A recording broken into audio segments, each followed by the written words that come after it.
Hey, what's going on, everybody? It's Kurt Naderville. I am the CEO of Rainstar Capital Group. Excited today with my guest, Paul Damon. Paul is the president of Family Capital Management here in Grand Rapids, Michigan. If you haven't been to this guy's office in downtown, go check it out. They've got a beautiful spot right in the heart of downtown. But you also serve clients, obviously, nationwide as well, right?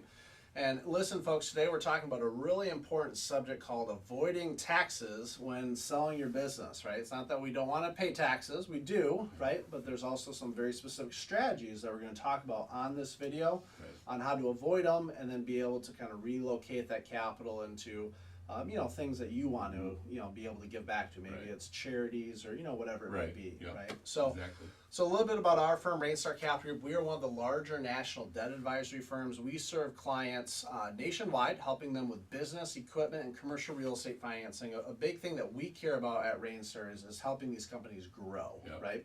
And once we can help them grow, then they can, exit their business, sell, get a really strong liquidity event, right? Sell at a strong multiple. And once they do that, then we love to refer them over to you because obviously you have the expertise and the guidance on how to continue to grow their wealth after they've exited, right? But the focus for this video is going to be once you sell your business on how to avoid taxes. So Paul, I'm really excited to hear about what are some of those strategies that when you work with clients that you teach them and kind of how to avoid the taxes. Yeah, it's so important, and it's one of the reasons why business owners after the sale oftentimes are not as happy as they should be, is because they didn't understand the amount of taxes they were going to pay. Right. So it's very important to get good tax advice from a good CPA that can help you really analyze, okay, you're going to sell your business for $10 million, but you're going to pay $3 million in taxes. So what seemed like a great number, now it's a good number. Shrunk down. Got right? shrunk down, yes. So it's very important to understand. And most business owners only sell a business once normally, right? Some of the rock star entrepreneurs, they build multiple businesses, right? But in general, right? If it's a family business, a lot of them, just do this once. So in life, you don't know what you don't know, right? And so that's why it's really key to have a strong team of advisors, right? And so it's always important. Don't call Paul, after you've sold the business. Call Paul in preparation to sell the business, right, Paul? That's a big thing. Exactly. The planning should all be done prior to the sale. So having a plan where you analyze how much tax you're going to pay and put together a plan to avoid or eliminate some of that or as much of that as possible. Oftentimes that includes charity.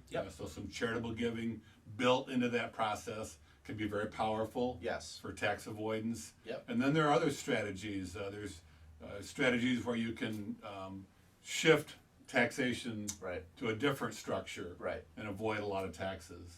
So I won't go into all the technical details of that, but it can be done in a way that's much more tax advantageous to the business owner. So but again, having a plan is critical to having success. So what I'm hearing from you is a plan is important. Second is having that team of strategic advisors, right? And then third, what else, right? I mean, what else outside of those two things are important, as this business owner goes to start this journey, right? This is a journey that obviously, they've never done before, right? So what are some of the other things that you kind of hit on with your clients? Well, once you know the tax liability, then you have a plan to minimize that or reduce it. Then with what's left, what kind of cash flow can you expect from that? Will that be sufficient to achieve your financial goals and objectives? And so, that's where it really becomes important to have a good cash flow analysis.